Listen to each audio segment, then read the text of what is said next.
Titles Task Force. This is our first meeting. We got a few housekeeping items we've got to take care of first. You wanna make- We're gonna need a motion to organize the committee.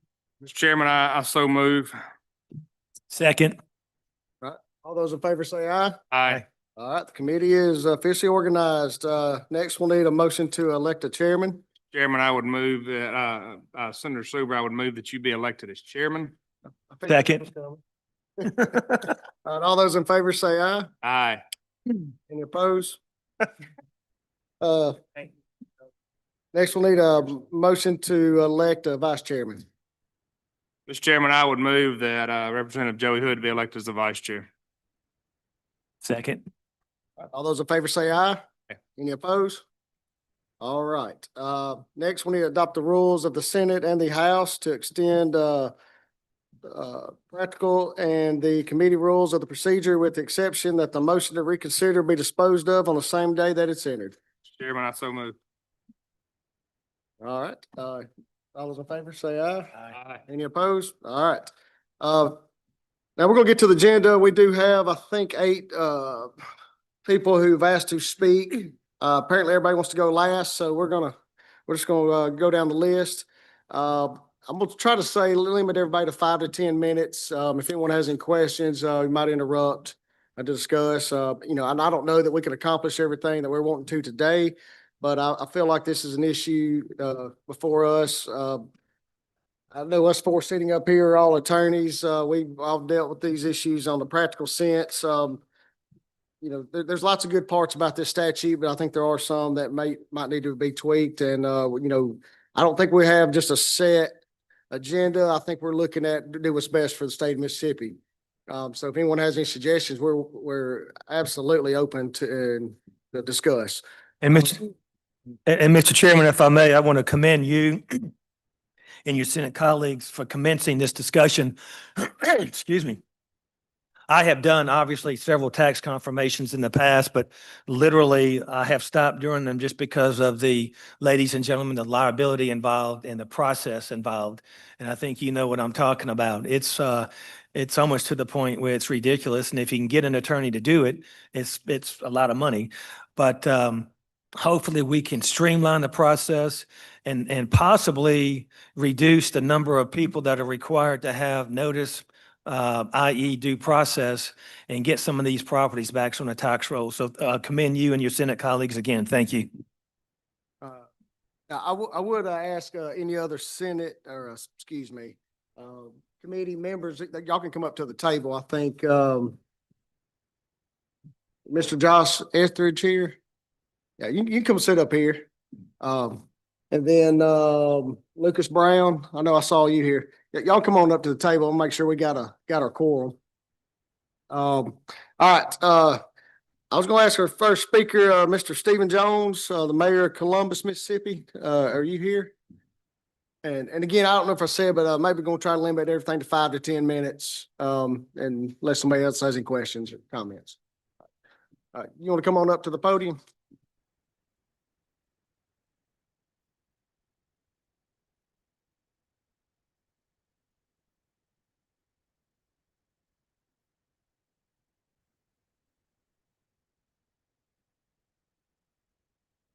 Yes. Good afternoon. I'm Stephen Jones, the mayor of the city of Columbus, and this is Mr. George Irby. He's over our blight program in Columbus. And I brought him to assist because a lot of this leads to blight. So I brought him in so that he can address some issues that he might have as well. I'm standing before you today to bring some issues that are plaguing not only Columbus, but several municipalities throughout the state of Mississippi. The overall problem is blight. The city of Columbus has been blessed with over $6 million from the federal government to eliminate blight. Our blight program will be the blueprint for a program throughout the state and maybe even the country. Think of blight as a sickness. We all know there are symptoms that occur before your body recognizes that you are sick. And that's what our city is dealing with. The litter, illegal dumping, unkept yards, property code violation, rubbish, and other symptoms that begin in the attack our bodies in the instance of our cities. I do not plan to be before you long, but I want to present some issues you might have heard about before having an opportunity to study in great details. Issues are liens. Does the city have discretion to accept less than the amount declared as assessment for costs associated with cleaning up properties under section 21-1911, or to waive the cost and penalties entirely if the governing authority determines it is best in the interest of the city to do so? According to the AG, the answer is no. Such assessments are liens on the properties and cannot in whole or part be reduced, waived, or postponed. Those assessments must be collected pursuant to the provision of section 21-1911 4A and B. Additionally, a municipality is explicitly prohibited from expending funds for cleanup of properties pursuant to section 21-1911, other than for removal of hazardous substance in an amount that exceeds an aggregate amount of 20,000 per year, or the fair market value of the properties subsequent to cleaning, whichever is more. In Columbus, the city has never imposed a penalty because the cost of cleanup usually ends up being as much as the property is worth, even without the penalties. Problem this creates: what does the city do with the derelict property if the low value improving demolition and cleanup will exceed the value of the property? If the cost and penalties equals the value of the property and there are also delinquent taxes, who will bid at a tax sale held pursuant to section 21-1911? Nobody. Issue number 2 is perpetual care, even in the cemetery. May the city clean a perpetual care cemetery and enroll the actual cost of cleaning as liens on the land? No. To recover the actual cost of cleaning perpetual care cemetery, the governing authority of the municipality must follow the procedures provided in section 21-1911-7. May the city clean a perpetual care cemetery and assess the actual cost of cleaning as a judgment against the cemetery owner? No. May the city clean a perpetual care cemetery and assess penalties that are enrolled as a lien on the land? No. The assessment is penalties against the cemetery owner is expressly prohibited. In Columbus, we have a cemetery that is privately owned. The Secretary of State said it could help with the cemetery. It has no more grave spaces, and the original owner is long since passed, and his heirs are alleged to still be in selling plots. It is across the street from our publicly owned municipal cemetery and is a terrible state of overgrowth. Plus, the graves are mounted up about a foot higher than the grave. The Secretary of State came and investigated and concluded that the cemetery was community cemetery and said there was nothing that could be done by the Secretary of State's office. We asked where the definition of community cemetery could be found, and the answer was that there were really no definition. Now, if the city uses 21-1911 and then files suit, we're expected to find judgment proof errors if we can prove that they own it.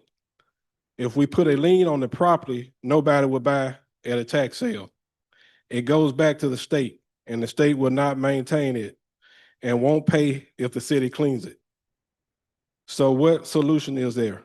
We could eminent domain it, but why would the city want to own without the perpetual income to maintain it? Issue number 4, wasted money that is uncollectible.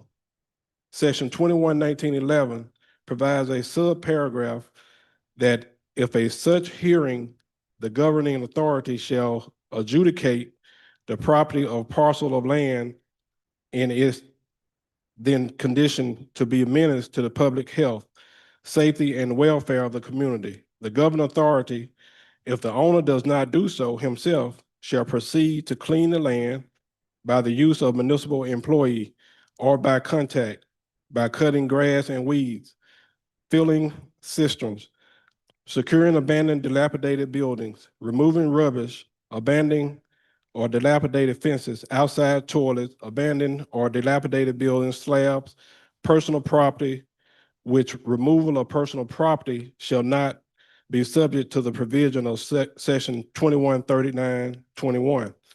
The other debris and draining cesspool and standing water therefore. The governing authority may resolution adjudicate the actual cost of the cleaning of property and may also impose a penalty not to exceed $1,500 or 50% of the actual cost, whichever is more. The cost and any penalties may become a civil debt against the property and or at options of governing authority and assessments against the properties. The cost assessed against the property means either the cost to the municipality or using its own employees to do the work, or cost to do municipalities of any contract executed municipalities to have work done, and administrative cost and legal cost of the municipalities.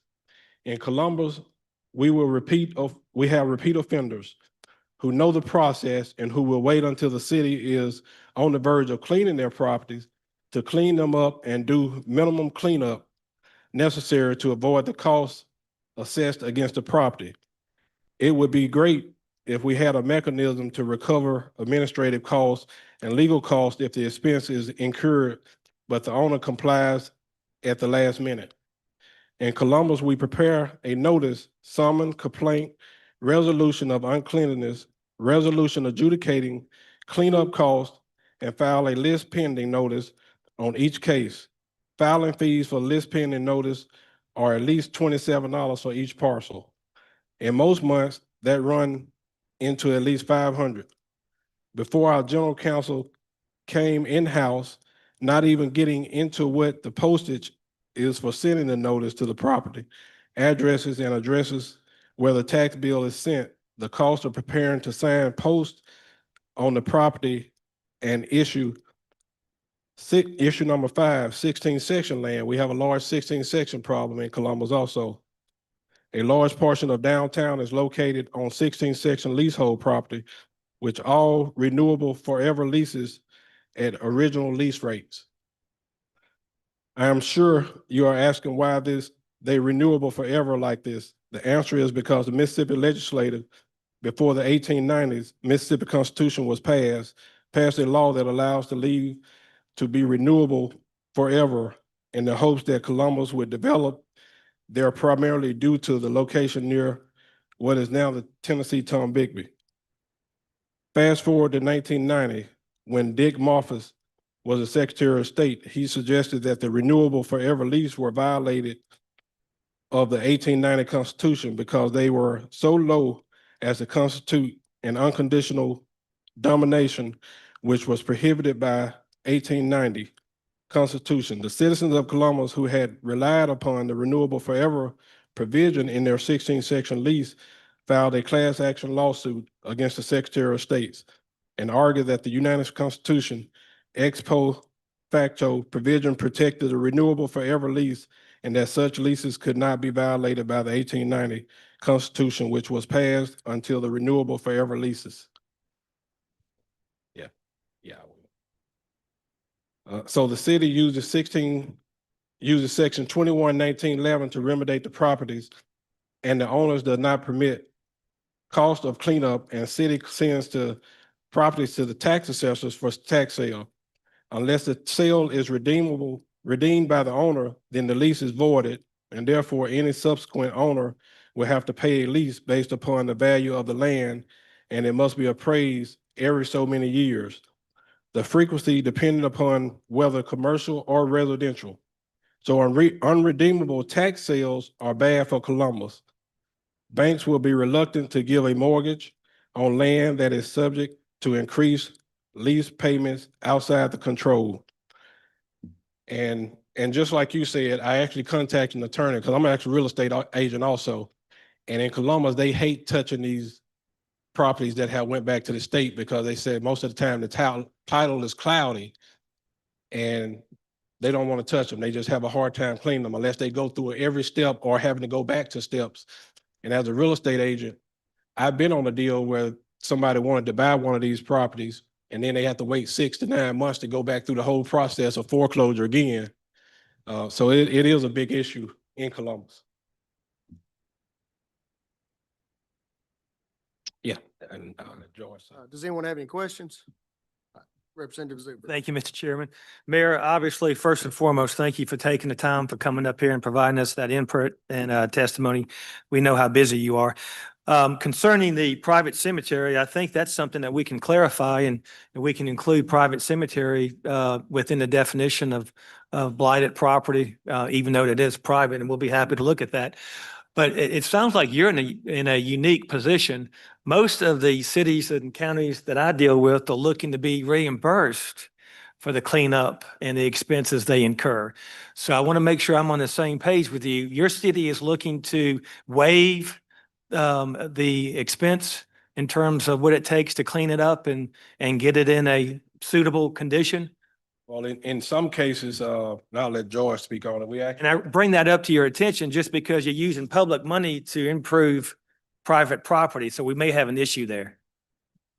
And thanks. My name is George Irby, and I'll be real brief. But to your question that you had about how they handle that, basically, and now my first thing is a lot of these bills that I see on here need to probably be tweaked to help some of the things that he just mentioned. And I'm sure he's going to get you all a copy of this, and you can look at it closer. But MML, when they have their their annual meetings, and they have a session, the busiest and most people come to the session is about dilapidated properties. Everybody's having that problem. And I think there is a solution. I saw the Lieutenant Governor the other day, and he said that you all were appropriating $5 million to a blight program for giving it to Mike Watson. So that shows that there is an interest. But what I would say is that, remember what the mayor said, and when you all go in session and actually start talking about changing some of these bills, I think that we could be a resource and would like to participate in that. But I like what he said, our goal is what you mentioned in the beginning, is to get these properties back on the tax roll. But what our program is a demolition now, and we're not using public money to enhance private property. We're not doing that. Representative Hood. Thank you, Mr. Mayor. I'm a board attorney for a couple of municipalities, so I'm well aware of the issues of 21-1911 and what you're going through with dilapidated buildings and cleanup. And so my recollection of the statute, you can actually sue or do the assessment on the property. And so as we work this bill through the process, we'll definitely keep all of our municipalities and our cities in mind with regard to the issues that you're coming up with. I've experienced these types of issues myself in our cities back home. I know Columbus is a little bit bigger scale, but I do appreciate you coming here today to outline some of those issues with 21-1911. Thank you. Member Khan has one more question. So I've got a few procedural questions. Do you have any questions? And we've got some more board members over here, but my first question is, your tax sale process, do y'all still individually do your tax sales, or have you contracted with the county for it to be combined into one? The county.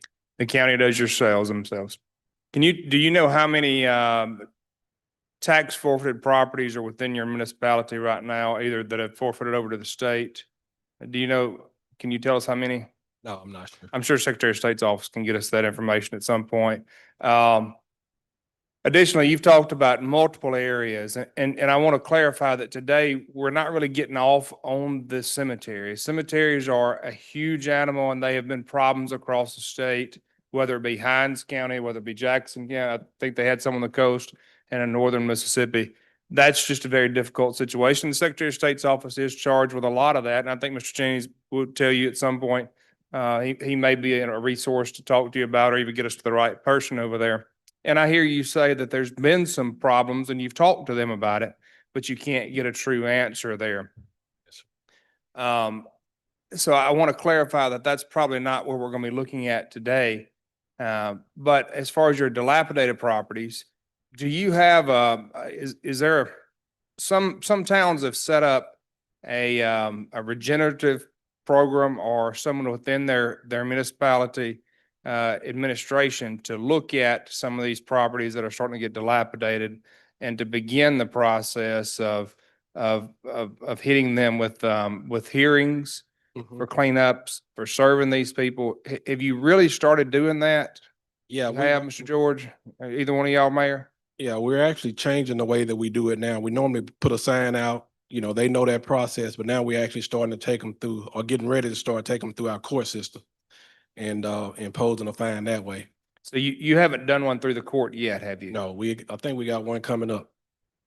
I would be anxious to hear your court system takes that and what relief you get and whether if it's going to help you anymore, because as Representative Hood down there talked about, a lot of times that's where we have to send people. So I appreciate that. Thanks, Yes, sir. Thank you. Are there any other questions? All right, thank you all very much. Next, I was gonna move on to Sam Martin, attorney and lobbyist with the Martin firm, and I think you're going to introduce a couple other guys.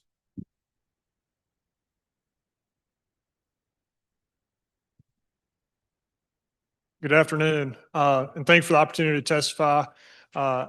As you said, I'm Sam Martin. I'm here on behalf of the Mississippi Tax Title Association. We're an association that was started here within the last really 6 months as a result of attorneys who practice in this industry and investors becoming aware of kind of the need of us to form a group to advocate on our interests and to educate the public on an industry that's very nuanced. And I think everyone at this table and the folks that are here to testify understand that it's a complicated issue.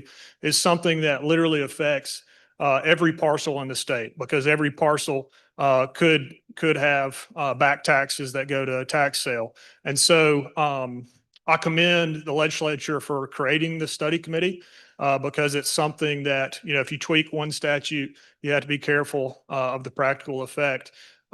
So one thing that we kind of have discussed is that the attorneys that file these type cases, two of the biggest things that you run into on the front end are notice. And so your chancery clerks are tasked with providing this notice, and it's very similar to the notice that's required through like a summons procedure, right? When you file for complaints, it's kind of a similar framework. But when you file these complaints frequently, the landowner will claim that they did not receive notice of this tax sale. And so in the vast majority of cases, the chancellor sets that tax sale aside. And so one of the changes we're proposing, and that's in the first two sections, we've handed out a draft bill for your consideration with explanations there in that packet. One of the changes we're proposing is to allow the tax sale purchaser to provide notice to the landowner and also to the mortgage holder in the same way that that the clerk does. And so it's authorization. It's not a mandate that they do that. We think the clerks do a great job, but sometimes things get lost in the mail or for whatever reason, people don't give notice. So by authorizing this, once the process begins where you actually go to file the complaint, you could potentially use this in cases where the tax sale purchaser has given notice and can prove through a process server and an affidavit from that process server, you could prove that that individual did actually receive notice. And so that's the first two changes that we're suggesting in those two sections. And then kind of the meat and the potatoes of the bill in section 5 and 6 deal with the fees on the back end. And there's some cases that have really established kind of how this procedure works. And so far it disincentivizes tax sale purchasers from making improvements to the property because there's a high likelihood that if the tax sale gets set aside, they won't be reimbursed for those improvements. And Andy Hammond is going to testify about that here soon. Andy is an attorney here in Jackson. He's represented clients for many years throughout the state and up to the Mississippi Supreme Court. And then Nick Miller is going to testify. He is the owner of Viking Investments. They do tax sale investments throughout the state. And he's going to testify about the different processes and procedures that businesses that are in this industry look at and the considerations that they must make. If you notice on our bill, it's not that long, frankly.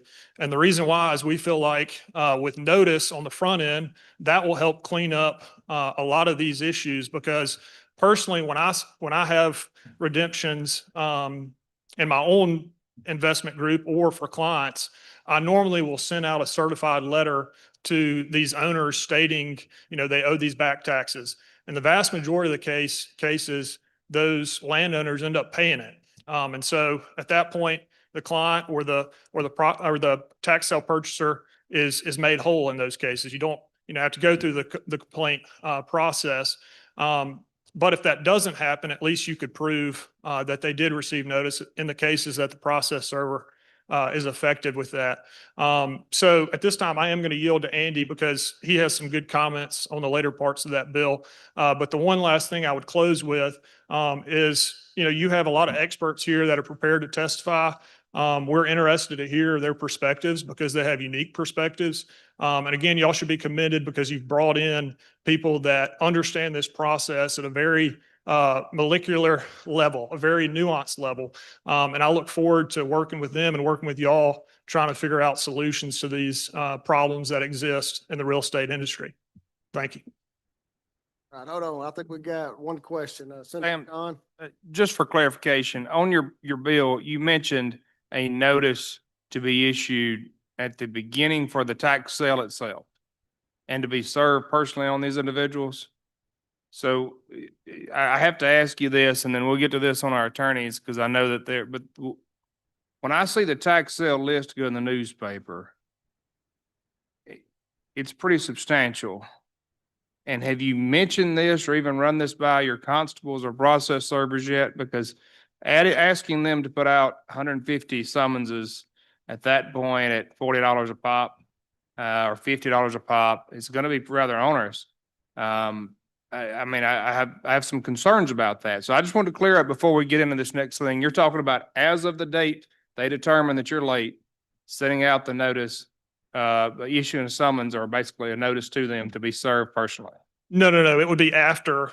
It's basically, we have a specific time frame in there of a number of days. It's kind of like a sliding scale number of days there. So it's at the point where you're bumping up against that redemption period. So, you're almost to that 2-year period. Okay. And so it's at that point, which is honestly going to be, only, and they could give some better statistics than I can. I know Trey and Nick know these stats better than me, but I mean, it's in the minority of cases, 5 to 10% that actually don't pay. So it's not all 100 of them that you're out there serving. And it would be, again, this is a cost that the tax sale investor is authorized to spend to go serve these individuals. It's not something that, we're certainly not advocating to require them to do that. But I think, I know personally, and some of my clients would be willing to bear that cost to ensure these people, adequately receive notice. And of course, if they were to file a complaint, to have proof that they received that notice. Okay, that's what I need a clarification, that we're talking about at a redemption period time, not at the beginning of the tax sale. That's correct. Okay, because I know our clerks over there were probably getting a little itchy to hear that you were going to serve everybody when we're starting the tax sale itself. So. Yeah. One more question, Representative Hood. What, a common thing that happens in a lot of counties is the individual that owns the property is deceased. What are your recommendations with regard to that situation with regard to notice? I think that's one of the questions that we all have. I mean, when you practice in this industry and you do title searches and you find 12 or 13 heirs, it's a difficult thing. One of the things I've seen other states do is for death certificates, they've required heirs to list a mailing address for that death certificate. And, even when they may not open an estate, they have a death certificate proving that one of those heirs applied for the death certificate. And so that's something that I think could possibly work. I mean, I'm not saying that's 100% solution, but at least you would know, in the vast majority of cases, if that's someone that applied for the death certificate that would seemingly, and it's an assumption, but seemingly is interested in the estate of that individual. And so, obituaries, frankly, they're going downhill. You really can't find obituaries like you used to be able to now with all these local papers going out of business, and the advent of everything being online. And so I know that's something y'all probably run into as well when you're doing a title search, is finding the obits to try to figure out who the heirs are. So I don't know at this point that we have an absolute solution for that, but I think there are other states we can look to figure out how we can get notice of those heirs. Thank you. Appreciate it.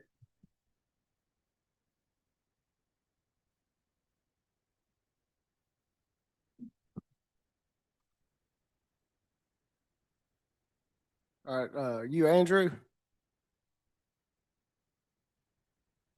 Andy, okay, all right. All right, come on up. Make sure I got the right one on here.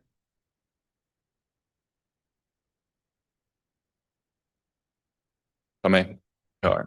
Andy Hammond, again, thank you to the committee for allowing us to come here and talk. This is an important subject to the industry that I represent.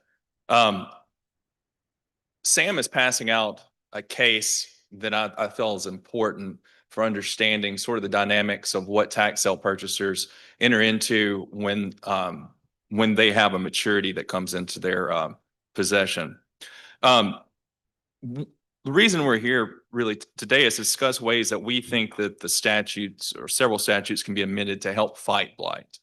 I believe that there is somewhat of a perception right now that tax sale purchasers may lead to some of this blight. And I would challenge that perception, because at this point in time, when there are maturities to the tax sale purchaser, roughly 65% of those are actually properties in which my clients are getting back on the tax roll, revenue producing, because they're selling them to folks. They're confirming the properties.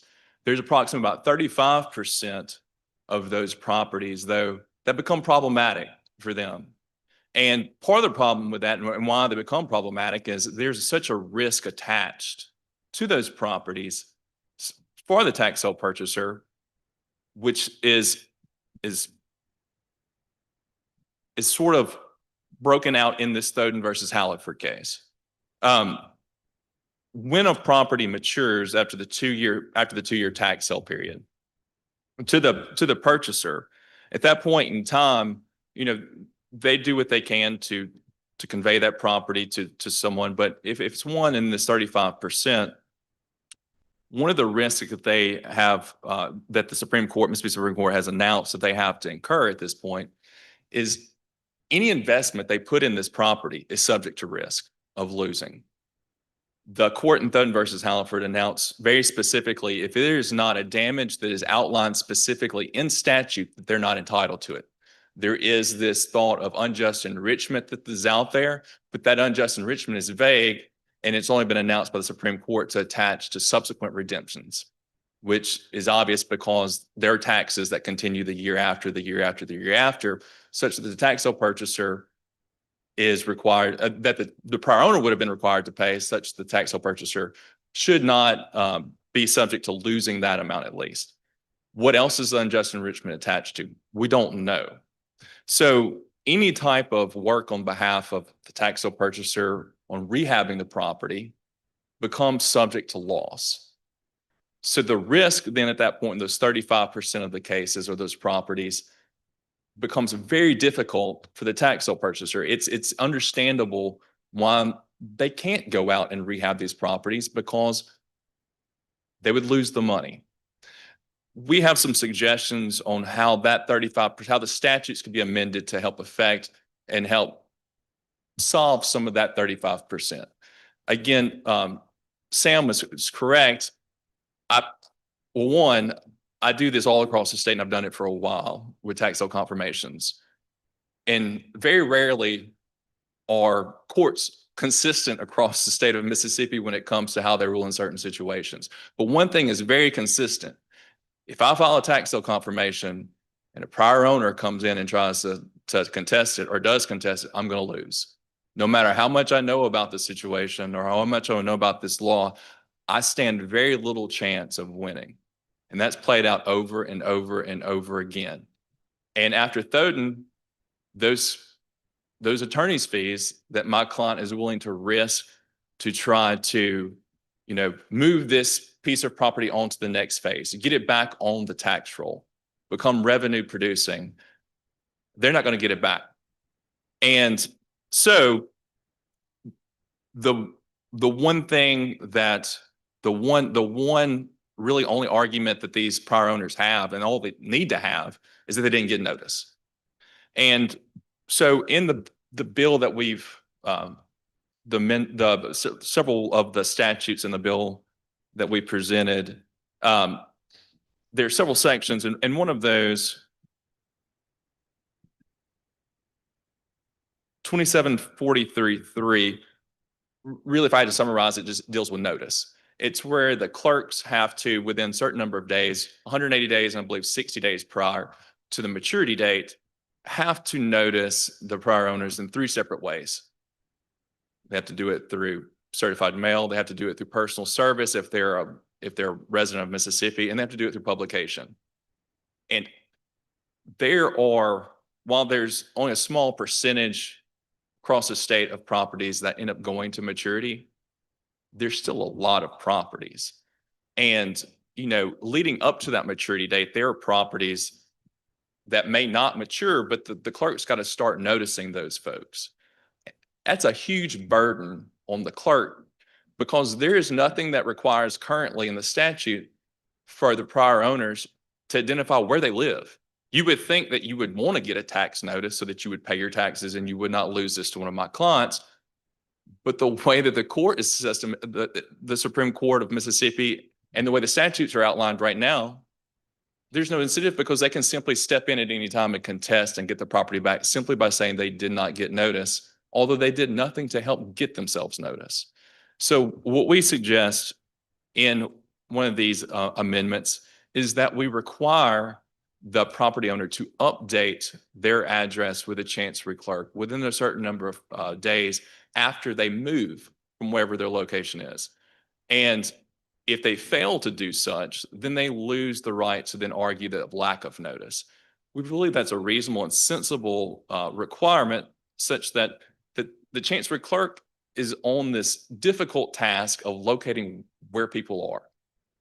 And while due process is always required in these instances when someone's losing their property, and it should not mean that there's no requirement on the property owner to do something to tell us where they're at so they can receive the due process. Right now, it seemingly is the case that someone can just hide and then benefits from hiding on the back end. So that's one of the things.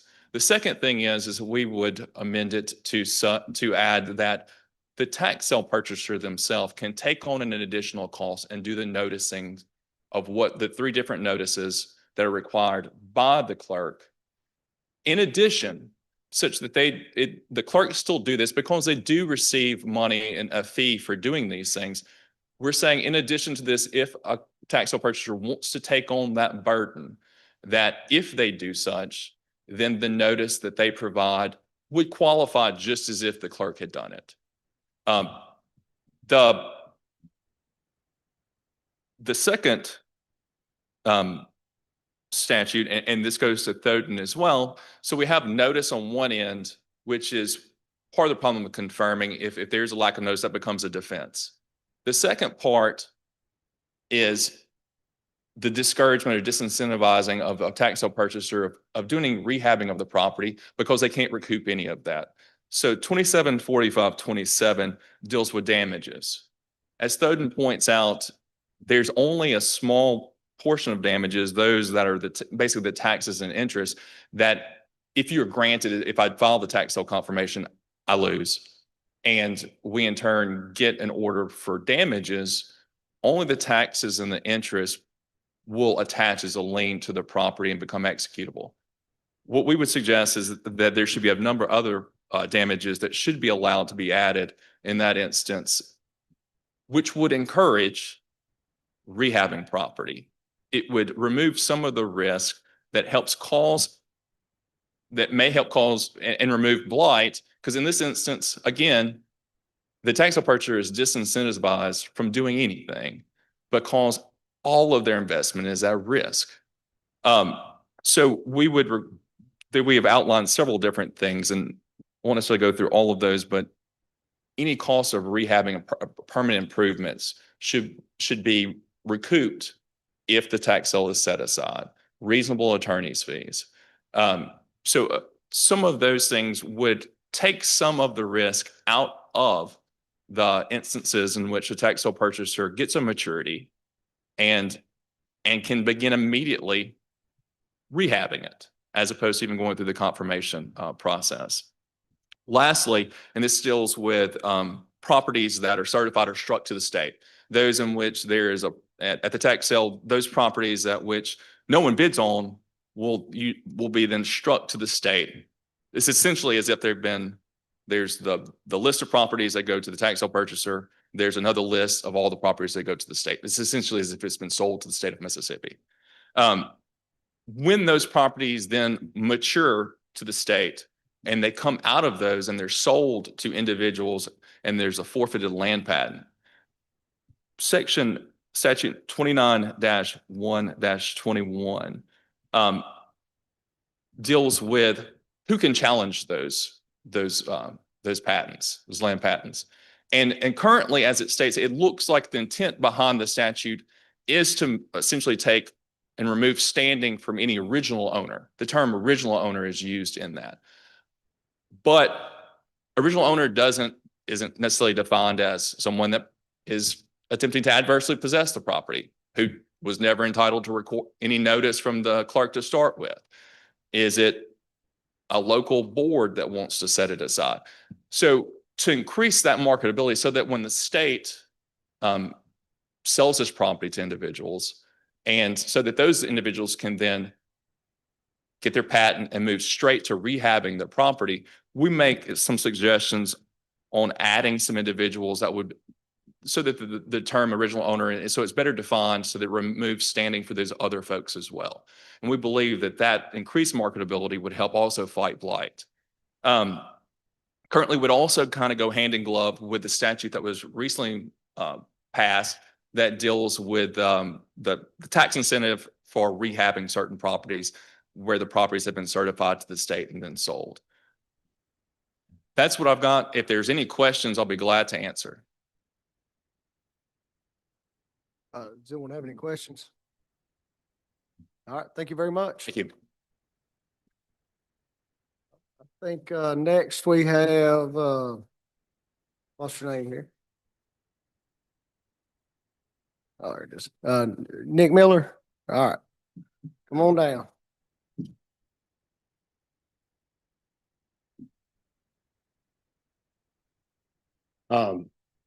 Want to reiterate what Sam and Andy said earlier. We appreciate the opportunity to speak before this committee.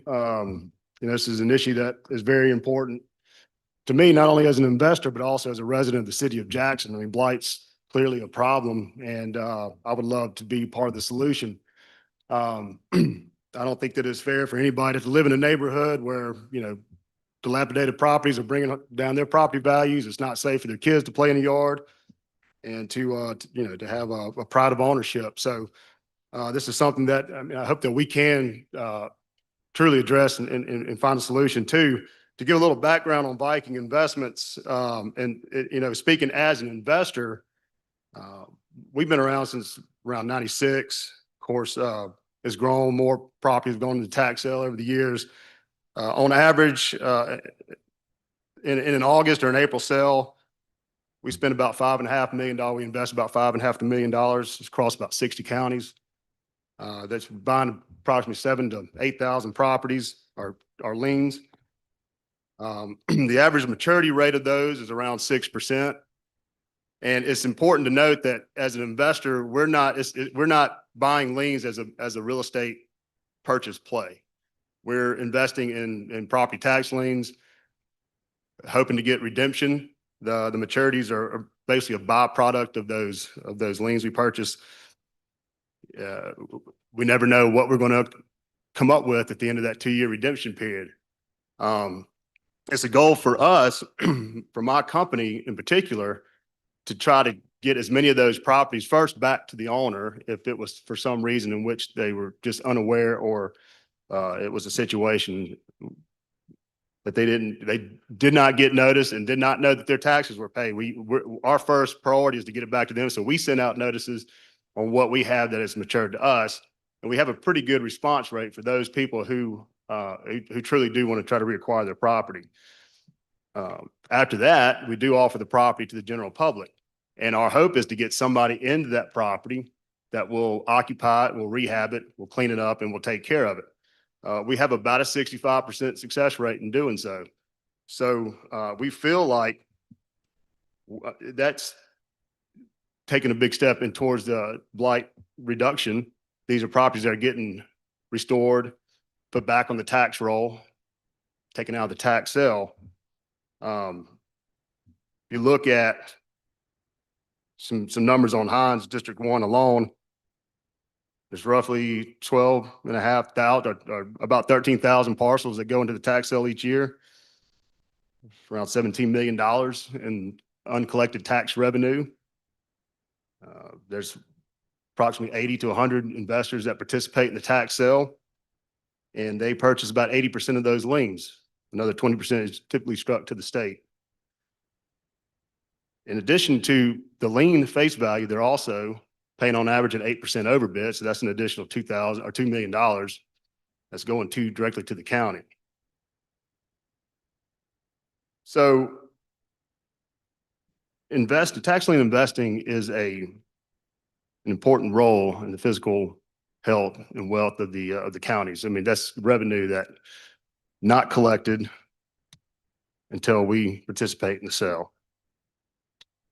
So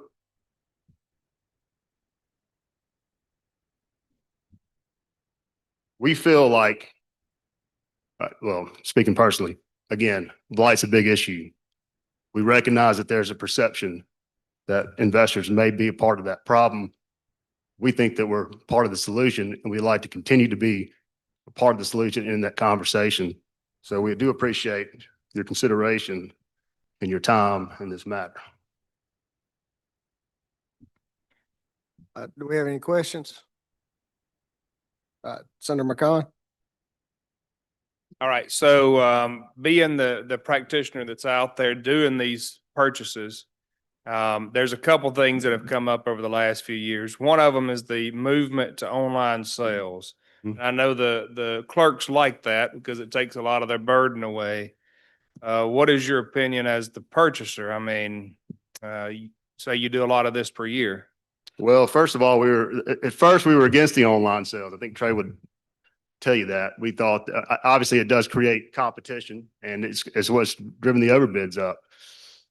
But as far as your ability to participate in the sale, it's made it much easier to manage. I mean, like I said, we buy in 60 counties, so being able to do that from the computer as opposed to having to send 60 people out to individual sales is a lot easier to manage. Well, and I guess that's what I was going to get to was your local purchasers hate it now because now it's brought in all the competition from around. Your counties should like it because it's bringing an average, as you say, about 8% overbid back into the county. And we also do see bidding wars when you get a larger parcel that could potentially have some value as far as a risk.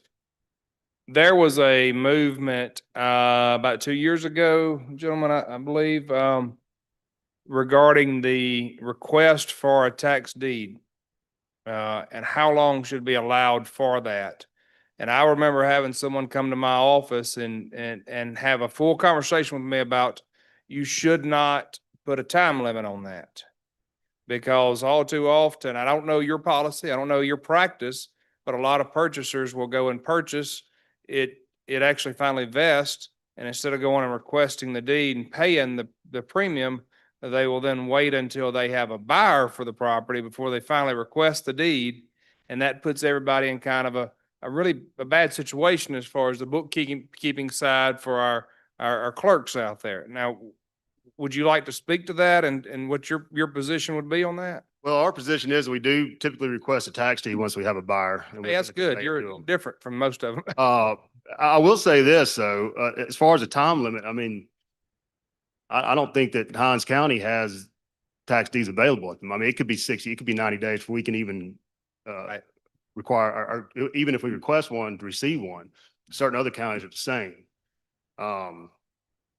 I understand the position too, that if a tax deed's not filed, it messes up the chain of title. I mean, if you were to put a time limit on it, I think that if subsequent year maturity would be the period in which you cannot then go file your tax deed, because that is open-ended. That is a problem. It could have matured to somebody 10 years ago. It's since matured multiple times after that, and then they go and file a tax deed, and the law states that the clerk's supposed to record that.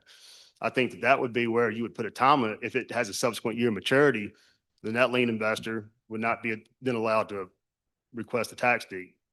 Well, and I would say that there's potential, there is a certain time limit, 30 to 60 days after, in which it has to update and bring it from the tax roll, the tax office over to the chancery office, for those deeds to then be, authorized to be issued.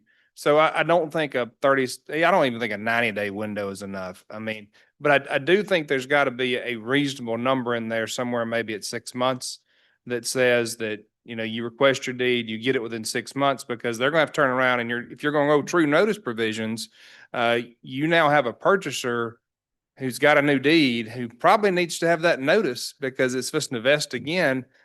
So we need to get that back on the roll so it can be noticed. That was a big deal, and I encourage you to watch that in your association. I'm sure we'll watch that, as there's additional, information out on that. So, Mr. Chairman, that's all I've got on those.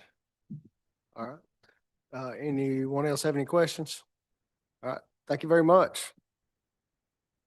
All right, we're gonna jump back up to the top of the agenda and, Mr. Trey Pittman.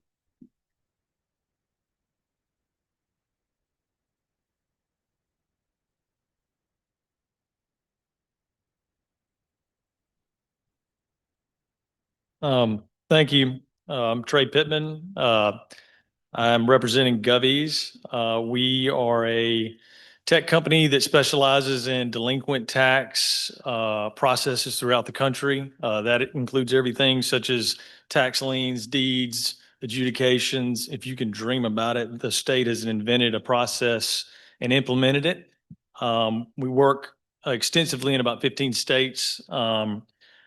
We are somewhat uniquely positioned to kind of see how different states operate and the different mechanisms that they use to potentially to manage their delinquent tax process. With that being said, we kind of took a step back and just kind of looked at this. A lot of these things we don't really have an interest in specifically. It's just something we have the data and we have the information about how it operates. And so, and I passed this out earlier, ultimately, from our view, and most of this is just from a data perspective, there's 3 potential issues that potential legislation could address to help greatly increase and decrease the non-revenue producing, quote unquote, blighted land process. The first item would be unsold liens resulting in state-owned property.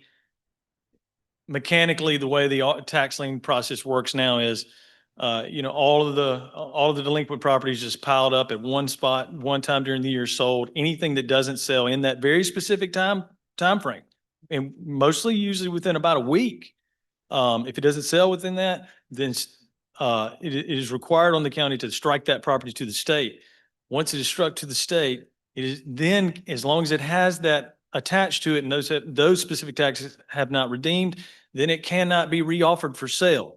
That kicks off a process for that specific property to really just roll through years of not being offered. And we physically have to remove thousands of properties prior to sales to do this. I've got the information here. We got about 2,700 that were taken out to not offer from really just a mechanism. Because the way you see a lot of other states, and I can give specific examples if you guys at some point would like to ask, they will have some kind of mechanism of, oh, it didn't sell at the actual tax sale. Well, then it will remain available for purchase for the entire next year, because mechanically the state, when it's struck to the state's not paying the county for it. So it's just a stamp of being associated to it. So those properties in other places like Louisiana, they'll start it into like an adjudication process. Alabama has private sales for that. There needs to be some mechanism to keep those properties from being destined to not be able to be touched. Okay, so that's my first item. And once again, we can talk in detail if you have questions. The second one would be matured liens with no deed action. I believe that the representatives who were actually investors spoke to this earlier. It's our position just from looking at it that more than half of the maturities out there are rehabilitated and put back on the tax roll. Then you have another half that's not. Well, in order to address that other half, what would you need to do? In our view, it's going to be some form of strengthening the noticing process, or somehow strengthening the deed confirmation of that delinquent, maturity. We see things, and like we work with the city of Indianapolis.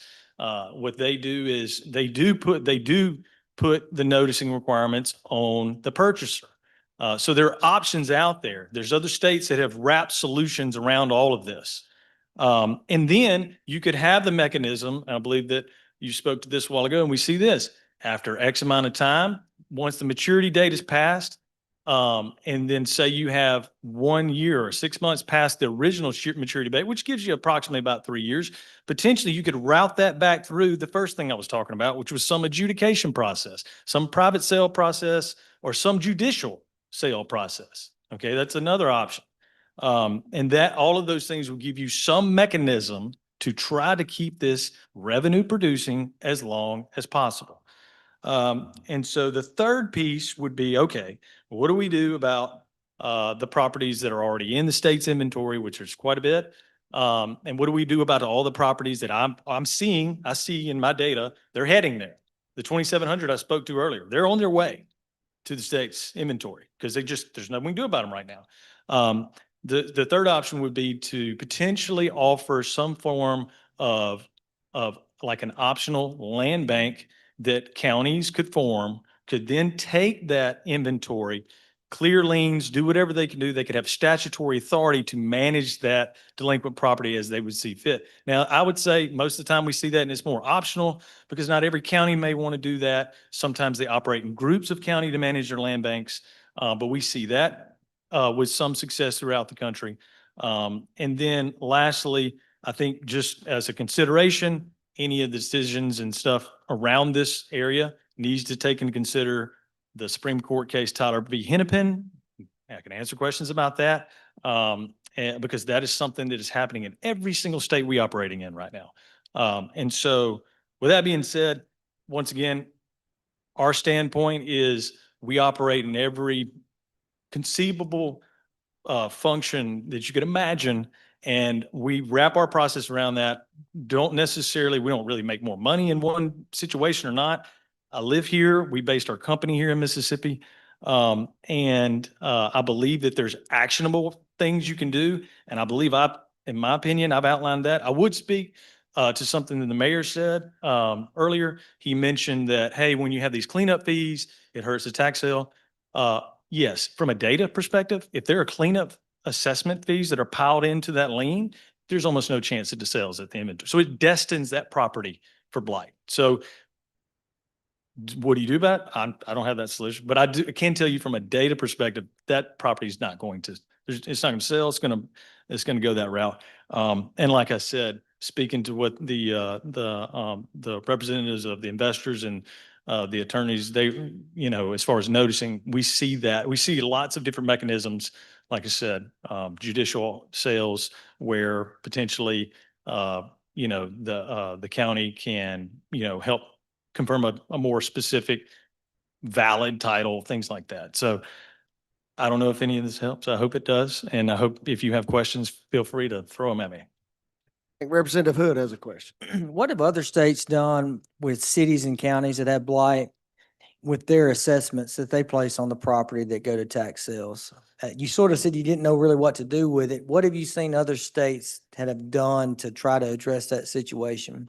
So most of them have some either adjudication process or land bank process where they have the authority to either remove some of these assessments or remove certain other liens and things such as that. So it really is almost like they've kind of pushed it down and said, you know, you have authority to potentially remove, alter how much is assessed to this property because it's already gone through X amount of years of inactivity. Right. So that's what I see most of the time. So, and I could get you guys in touch with some of these. That'd be great. And so you're just saying like the board would have to go out there and make a finding in their minutes? Or you talking about like a full adjudication or like a judicial procedure? I think, well, it varies. And so, you know, there's plenty of states that have a full adjudication process where it's like the county takes on the responsibility of basically, hey, we're going to go out there and do physical noticing, title stuff. I mean, you know, I see varying levels of it, but right now, there's really nothing there. And so it's kind of like you've got options to either have some small version of that. You could do, like I said, the land bank piece. You could have an adjudication process. You could have a judicial process that sits in the middle of it. It is nuanced, some of these things we're talking about. You know, it's hard for me to say which one's the best, if that would make sense from my perspective, you know. Thank you. You're welcome. Representative Zuber. Thank you, Mr. Chairman. The parcels that go back to the state can sell those parcels online. Are you saying that the turnover is taking too long? Number one, and then number two, your recommendation to allow that specific parcel to be resold again to extend the time, how beneficial do you think that really would be? If it doesn't have any value, it's not being sold at the initial auction and it's not being sold at the state level? So, you know, typically what we would see is like when we started, I'll answer the first one, which is, you know, the properties in the state. I think it's more of the timeline of the fact that, you know, from almost from the beginning of the process, as soon as there's some form of a structured state that's attached to that property, you now have multiple years, 4 or 5 years before it even ends up there. You know, I'm definitely not saying, you know, how the state manages the disposition of those.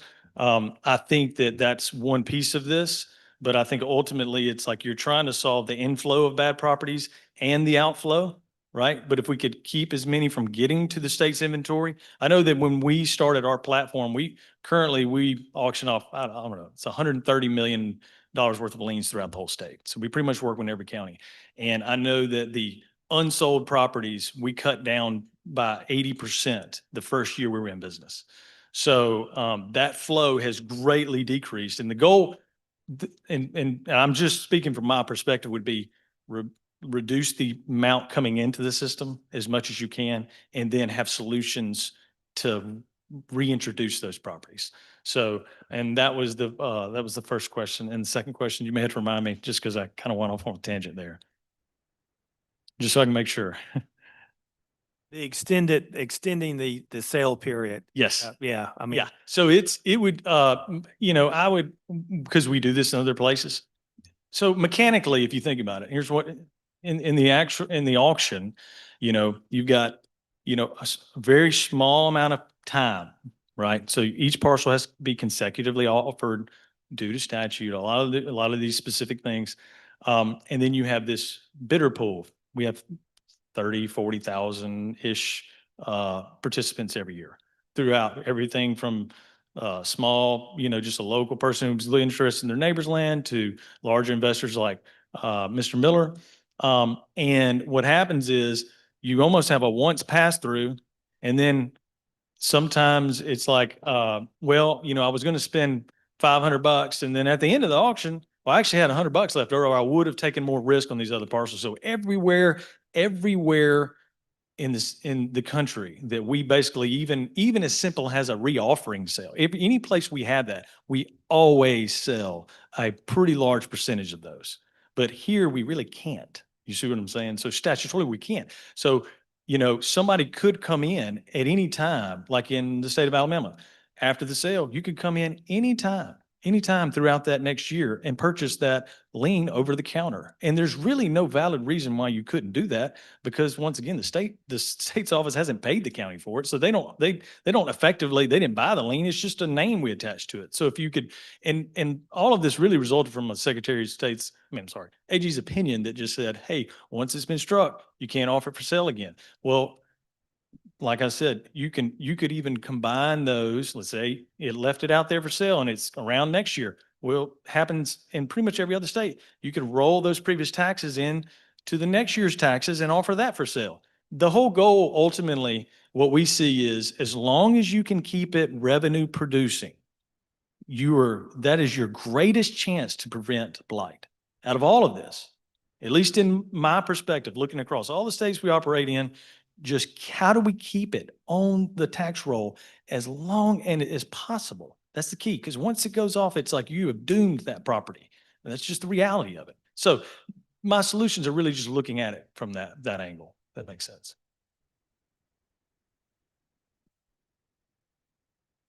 Senator McCon. So I hear what you're saying, and we haven't even gotten off on this, but every county, every piece of property in the state of Mississippi has got an assessment of some sort.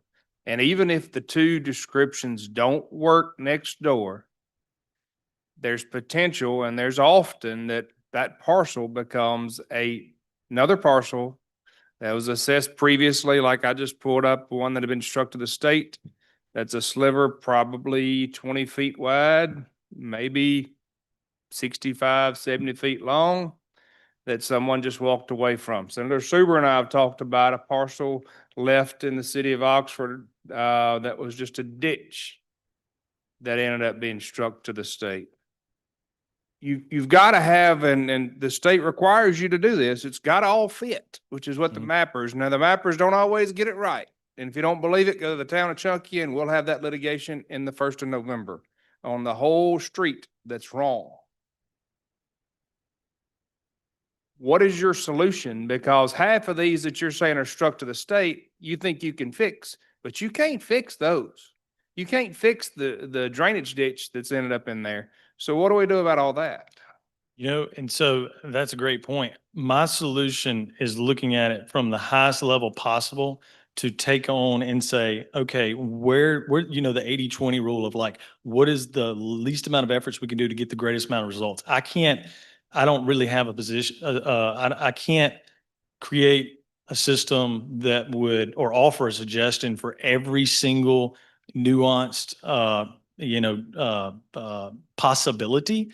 I can look at the average possibilities and address those. That's all I can do from my standpoint, because ultimately, our role in this, once again, I don't really make any more or less money in how any of this works. Our solutions wrap around every single version of it, how this you could imagine. I'm just trying to offer my suggestions to say, this is what I see in other places. And from a data standpoint, I believe if you have some of these things in place, that they would reduce the amount. It's going to be hard to have a solution that encompasses everything, but it's like, and oftentimes what we see is anytime a state moves towards something like this, they do it, and then they know that they're going to turn around next legislative session after this and have to come back in and make adjustments to it because of all of the situations, the caveats and the one-offs and things like that, if that helps. And I'm not, and please understand, I'm not saying that you've got an answer to it. What I am saying is, you said from the data approach,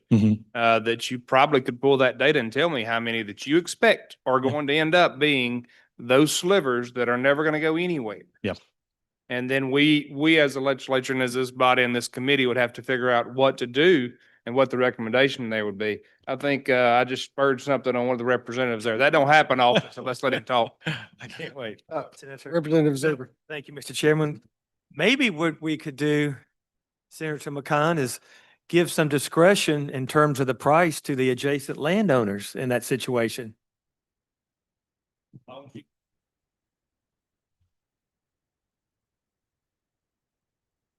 right, do we have any further questions? All right, thank you very much. All right, we're getting down to the last two presenters. Mr. Charles Greer. Good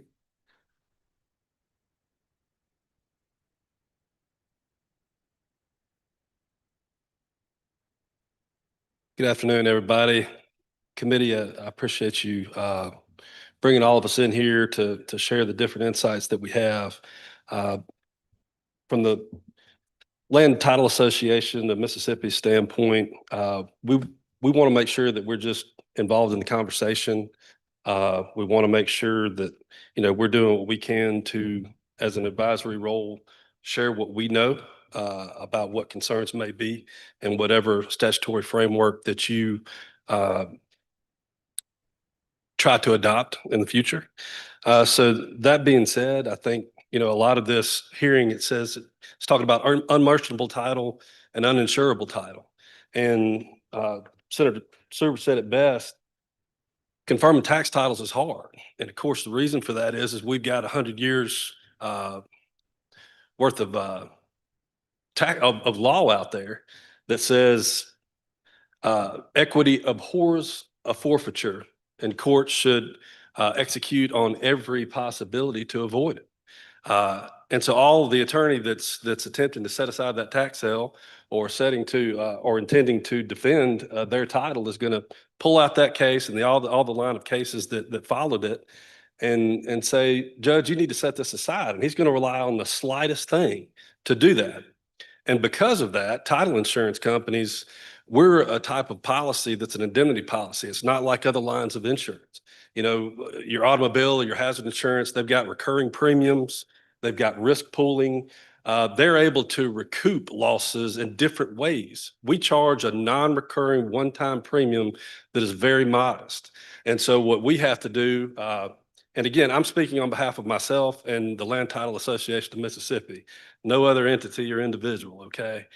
So what we do, and as title professionals, we go out there and we try to underwrite those risks that are out there by examining title, identifying them, and either making exceptions for them in the policy or identifying them and choosing to insure those risks. But the only way that we're going to do that is if that risk is remote, that we've got a good defense under the law, and there's an unlikelihood of success by any party that would challenge it. And then we got to be able to also quantify that risk. In other words, if we lost, if we had to defend this or settle this, what is it going to cost us, and can we have a defined amount? And then we have to say, is it worth the premium that we're charging to take on that risk? And if not, we can't do it. We've got to put that exception in the policy. And most of these properties that we're talking about when we're dealing with blighted property are probably less than 30,000. Would we all agree with that? So our minimum policy is $150. And, that equates to, we have a certain amount of cents per thousand that we charge. So most of those are going to be $150 policies. That's the premium that we charge. Depending on what premium you share with your agent, the amount that ends up going to the title insurance is a small percentage of that. Okay. So we can't accept for, whatever that small percentage is, whether it be 30% or whatever of $150, we can't be going out there and saying, we're going to take on all of this risk. So that can't work. So we've got to find a way to make these titles marketable. And, as it stands currently, as was suggested, the process now is judicial confirmation, ensuring that all those parties are properly served and can't come back and challenge it later. And we've also got to dig in hard when we look at these. We got to make sure that they actually followed the requirements of Rule 4. We're going to go in and look at these. There's all these cases out there that if you don't do these specific things, that the judgment is void ab initio. One of those is due diligence and trying to determine, who the heirs are or if this party is actually deceased. We're also going to be looking to see, can we locate these parties? And many times when we go back and we're asked, by someone, can we insure this? We're going to go back and we're going to look. Here were these tax debtors that were named as defendants.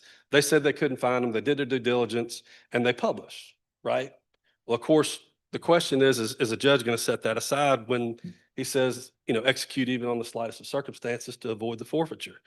When he's going to come in, he's going to say, well, Judge, the attorney defending the tax sale debtor is going to stand up and say, well, I've got this AccuRent report, Judge, and I pulled it up. It took me 30 seconds and I found 15 neighbors, throughout the time. He's actually living, 3 streets over, and this is his phone number. This is his address. Nobody really attempted to contact this guy. It's done. The judge is going to set that aside. And so we've got to find a procedure that is going to ensure that we're going to be comfortable with it. And I think all of that, regardless of what we do, is going to have some type of judicial involvement, some type of order saying that the notice was properly given, that it was valid, and that all the safeguards have been protected. One thing that's been touched on very briefly today was the federal landscape with our Supreme Court and what's going on nationally with other states that are looking at modifying and reforming their tax statutes. And that's all dealing with takings under the Tyler versus Hennepin case. And that was mentioned very briefly, but in that case, what happened was they came back and they were talking about the surplus equity in the property going to, in that particular circumstance, it was going back to the county, a state entity. And they found that to be a taking under the Fifth Amendment. And so we really need to dig in to that case and how we're going to resolve how our statute is not going to equate to a taking, and ensuring that under its current form, it doesn't equate to a taking now. Now, that specific case did not deal with situations like ours, where it's a private party that ends up with the property. But the Louisiana Law Institute, they were involved by their legislature back in 2012. An order was entered for them to have a research group, a committee, similar to this one. They had law professors on it. They put members of the judiciary on it, members of the same groups that are here today on it, tax professionals, those involved for the tax sale purchasers, along with title insurance underwriters. From 2012 till 2024, they worked over a decade trying to modify their statutes after they had already revised it in 2008. And right towards the end, this Tyler versus Hennepin case came out, and they were already addressing some of those concerns. And in their research, and I'm going to provide a 78-page copy of this opinion that they provided to their legislature to you today so that you can look at it. And it goes page after page after page about interpreting this Tyler Hennepin case and how it could impact states like ours, where a private purchaser ends up with that property. They actually, by initiating the procedure and being involved in a procedure, a state statutory procedure, which allows them to take, they could eventually potentially be responsible for damages due to a taking. So interesting read. I'm going to provide that to you guys. It's something that needs to be considered. I'd really like now just to open the floor to some questions if you have it. But at the end of the day, whatever we consider, we've got to really focus on all the competing considerations. And I don't think that I could say it any better than this committee that was appointed in Louisiana, talking about the policy considerations that should be considered. So I hate to read when I'm making a presentation, but just for the sake of brevity and making sure I say it exactly the same way, I'm going to do that. So these were the policy considerations that they said that should be considered. Effective collection of taxes. The capacity of municipalities, and of course in our case counties, to collect delinquent taxes is the fundamental precept of this statutory scheme. This capacity is implicated by every policy concern listed below, each of which is essential to a functioning tax sale system. For example, if the profit incentive is insufficient to attract investors, liens will go unpurchased, which was said previously at the sale. The taxes will remain receivables for the municipalities or counties or the state. Similarly, inadequate due process protection will lead to litigation and annulments that will similarly deter participation. And by annulments, that means setting aside tax sales. These and the other considerations listed below must be balanced at least to the extent necessary to ensure the effective collection of taxes. Next was economic viability for tax lien investors. Without sufficient economic incentive, Prospective tax lien investors will be unwilling to participate in tax sales, and municipalities will be left unable to collect unpaid taxes. In light of Tyler's requirement, which is that Supreme Court case I was describing earlier, it has a requirement that tax debtors be afforded the opportunity to claim surplus proceeds from the sale of tax indebted property at public auction.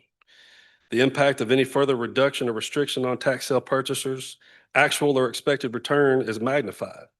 This return and any related shifts in either costs or revenues must be carefully accounted for in crafting the present statutory scheme to ensure economic incentives sufficient to drive investment in tax liens.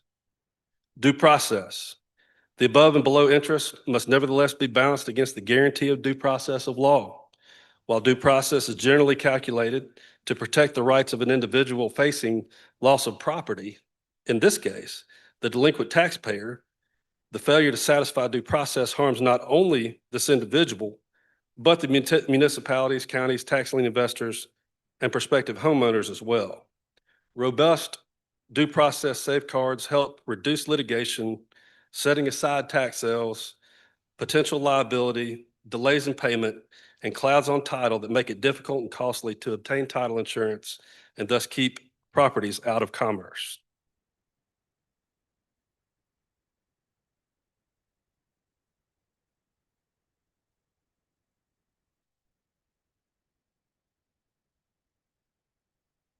Excuse me, guys.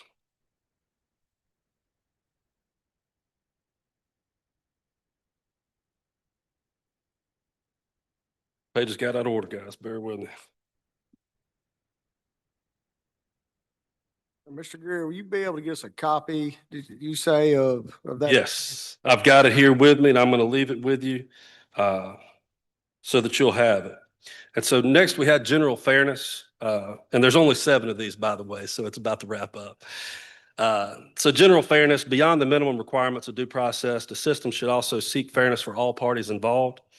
Protection of investors' economic incentive should not compromise the equitable treatment of delinquent taxpayers, nor should protections for taxpayers negate the economic viability of tax lien investment for prospective purchasers. To the extent practicable, the tax sales process should minimize property loss to debtors and provide reasonable protections against unfair and extreme outcomes. Next is simplicity and efficiency. A system that is efficient and easy to navigate benefits all parties. Under such a system, individuals lacking significant legal or financial sophistication are protected against negative outcomes due to misunderstanding or confusion. Simplicity likewise reduces the need for these parties to incur costs associated with retaining attorneys or other experts to assist them through the process.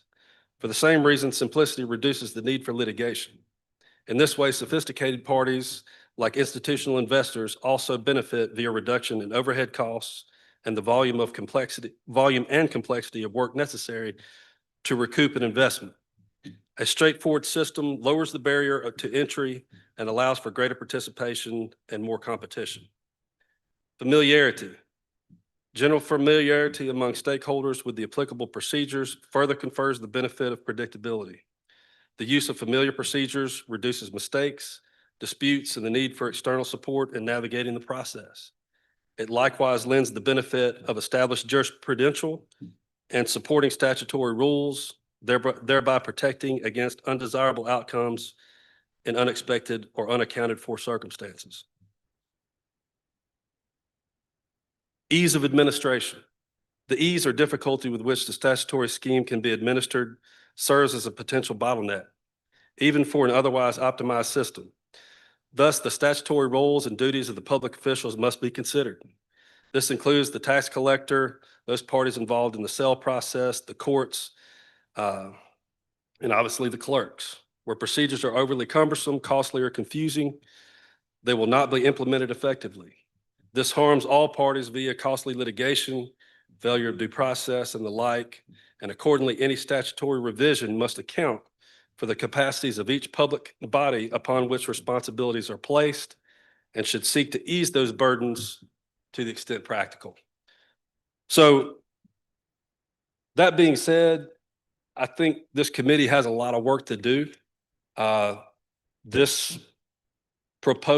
Any proposed legislation would be complex. To the extent that it changes these things, and to the extent that we do change anything, those considerations that I mentioned should be taken into account. And we should also most assuredly be taking into account the precedent presented by our Supreme Court. With that being said, I'm happy to answer any questions that you have. All right, does anyone have any questions? All right, thank you very much. Thank you, gentlemen. And I would like a copy of that opinion, or at least the citation. We can email it to. It was actually difficult to find, but it is on their website, but I'm actually going to put a paper clip on it and I'm gonna hand it to you guys when we're done. Y'all put it as an exhibit to the proceeding. Thank you, sir. Thank you. All right. Our final speaker today, Mr. Cheney, Assistant Secretary of State for Public Lands. We'll let you finish us up today.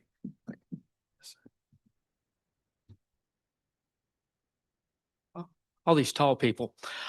Thank you for letting me talk and also letting me go last so I can take notes. Basically, two areas of talking points, blight and then the tax forfeited issue. We at the Secretary of State's office and the Public Lands Division have testified several times, this body, over blight and several issues that we see. One being potentially looking at changing the redemptive period from 2 years to 1 year for tax properties, especially now that it seems that this is more an economic issue for the percentage, lien versus somebody losing their property. Two, we've talked about the chancery deed either being issued to the first person that gets it redeemed, or if they refuse it, to the state, because we're aware of properties that have, as Mississippi being a race notice state, there are 6 to 7 entities that could obtain a piece of property, but have not asked for the deed, but are trying to find a buyer so that when they get a buyer, they get the deed.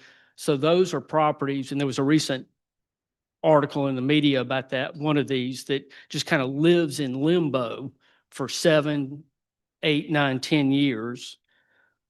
We also brought up a point of, and this is probably more of a City of Jackson, Hinds County issue, where there are certain entities that try to play the game of the notice, and within that 120 to 60 day period, will deed it to a different LLC.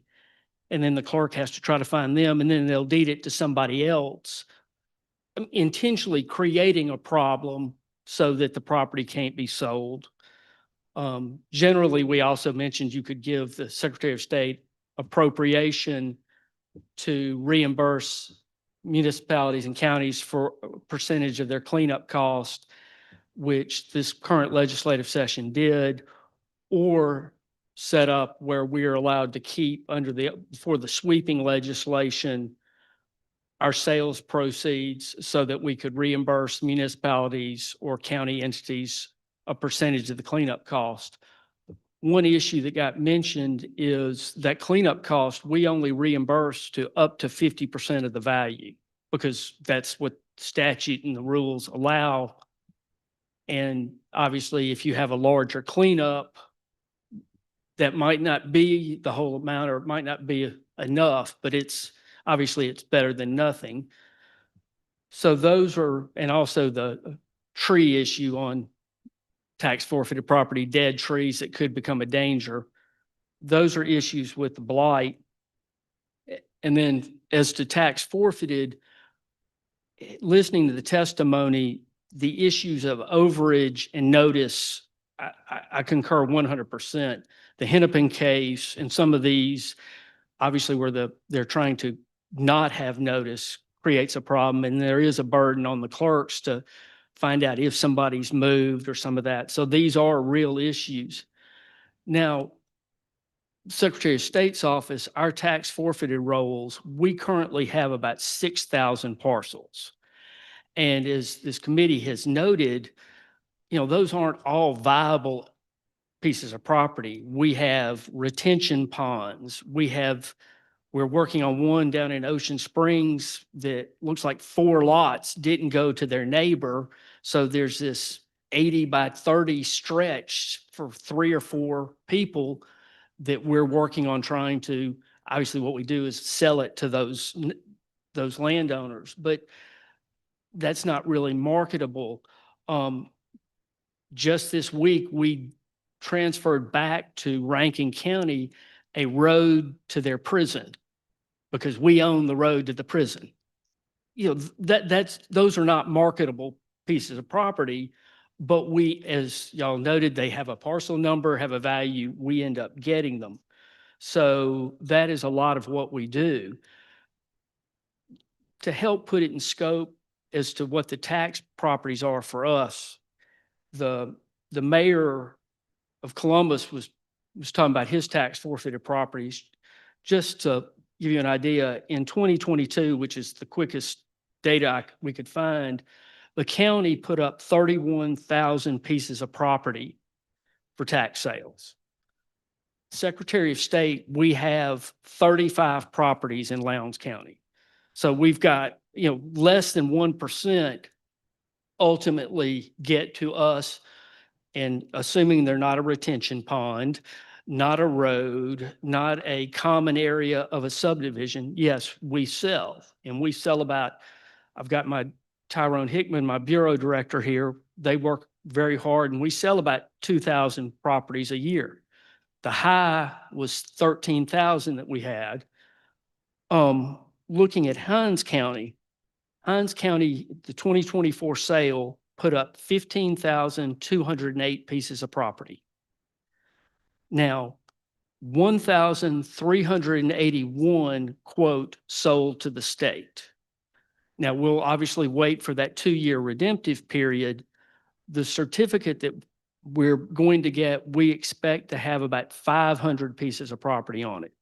So that tells you in that 2-year redemptive window, when, as it was pointed out, it doesn't get resold the next year, you know, almost 2/3 of them came in and paid. So yes, we are impacted by the notice issue, but when you look at the county sales versus us, we don't have that much property. I look back this last year or two, we've had to issue refunds after confirmation suits for about 4 pieces of property. One was, I think, one of these, I won't say nefarious, but it was never going to work. 2 were because of duplicate tax parcels that just was when the county had redone their numbering system. So I don't know if that would have been caught anyway. So the notice issue does occur for us, but it's not as big an issue. I can say, you know, looking at the speakers, Secretary Watson and also former Secretary Hoseman have met with various third-party groups that have wanted to come in and handle our inventory or handle things online. And we have always looked at it, studied it, and we still think the best process is how we do it. I'll also point out that when we do sell a piece of property under 29-1-145, we give 4 years of taxes back to the county. So it's not dead, but you know, our main thing is we don't want the property anyway. We want to get it back on the tax roll. So that's why we set up policies where if it's the adjoining landowner or somebody that's got a vested interest or a former owner, we sell it at 25% of the value. We work with groups to try to get it back on the property as soon as possible.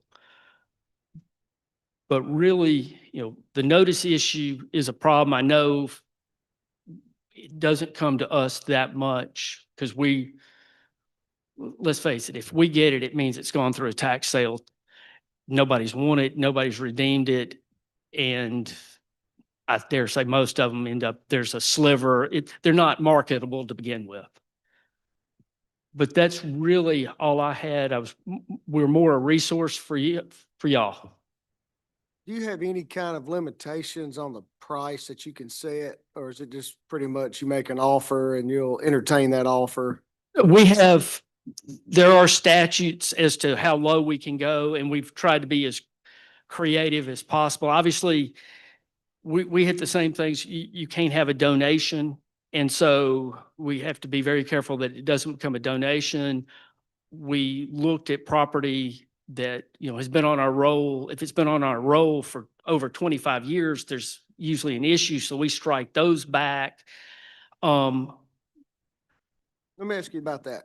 So that was kind of where my question was going, because some of this property, I know you could end up the state can have for an extended amount of time. And you say you strike it back. Where you striking it back to the county? Back to the county, and then the county says, oh, well, we didn't realize we had done the renumbering system. That should never have occurred. Or, oh, this is now marketable. This was rural 20 years ago. Now it's kind of has a value, so they might put it back up for sale.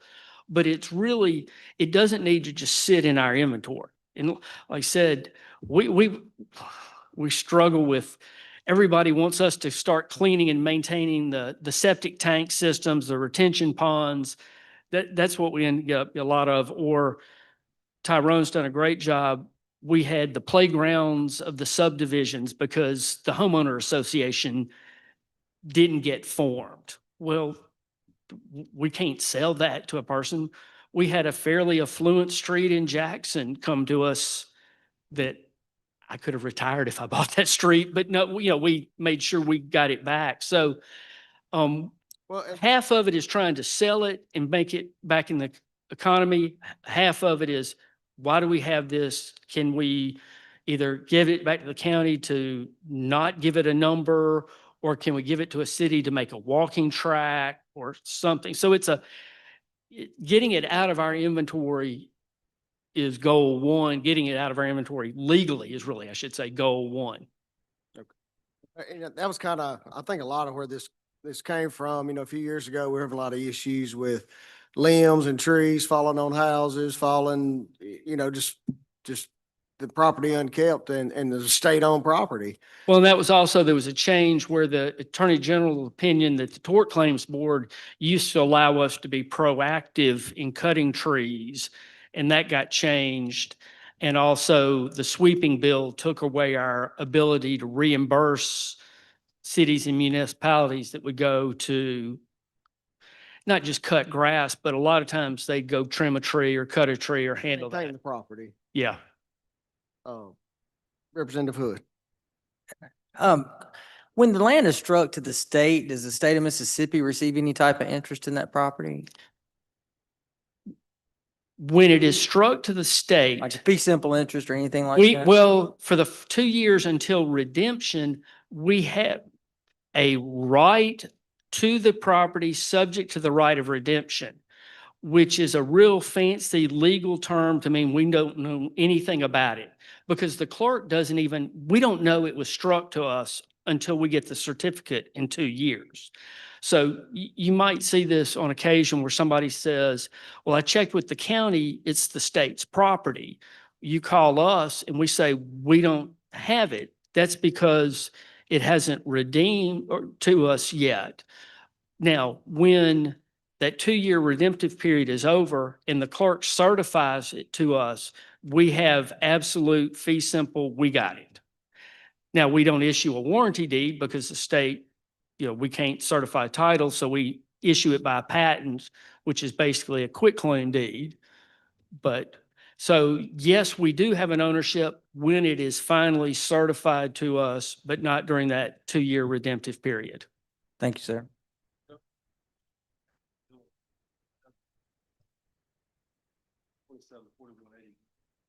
What those statutes both say is once the tax collector gives the list of the properties that whether sold to individuals or to the state, once that list is given to the chancery clerk, it actually says vests perfect title in that individual. So there is actually a vested title subject only to redemption, which is pretty much what we're saying. But they said we don't get the list till that redemptive occurs. Correct. So y'all don't know that you have it, but. Hey, Mr. Greer, do you mind sitting up here, stating that again on the microphone so we can hear? If you don't mind. You gotta push the button.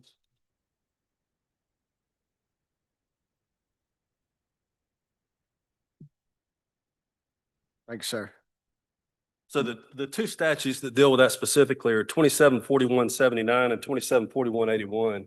And both of those statutes are dealing with different situations, but essentially it says once that tax collector provides that list of the properties that are sold, whether to individuals or entities or to the state, once that list is given to the chancery clerk, that list then, once delivered, vests perfect title in whoever purchased it, whether it's the state or whether it's that individual or entity. And so what happens is in that interim, and it says that it's subject only to redemption. And so in that interim, the state and whoever purchased it actually owns it. Perfect title is vested, subject only to redemption. So once it's not redeemed, that tax sale is actually vested in that party and the redemption solidifies. And actually, a tax deed is not required. It can be and shall be issued upon demand, but title is already vested in that party. And so if we're gonna end up modifying the statute in such a way as to where we're gonna limit the time with which you can require to get a tax deed, you would need to amend those statutes to deal with it. Thank you, Mr. Greer. Push the button so it turns off so it doesn't. All right, do we have any other questions?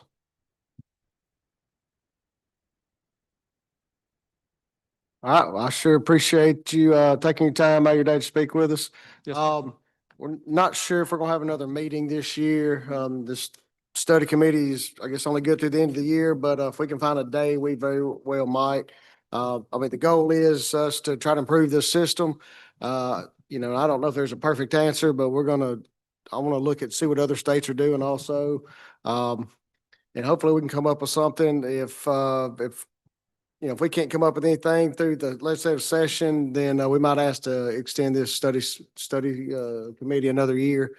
And let's try to get it right instead of just trying to push something out there. But I like what we've heard today. I've lots of good comments. I learned a little bit more today. I think I know enough to be dangerous about this subject. But I know it's not exciting, and I really appreciate everybody taking time out of your day. I'm open for a motion. Motion to adjourn.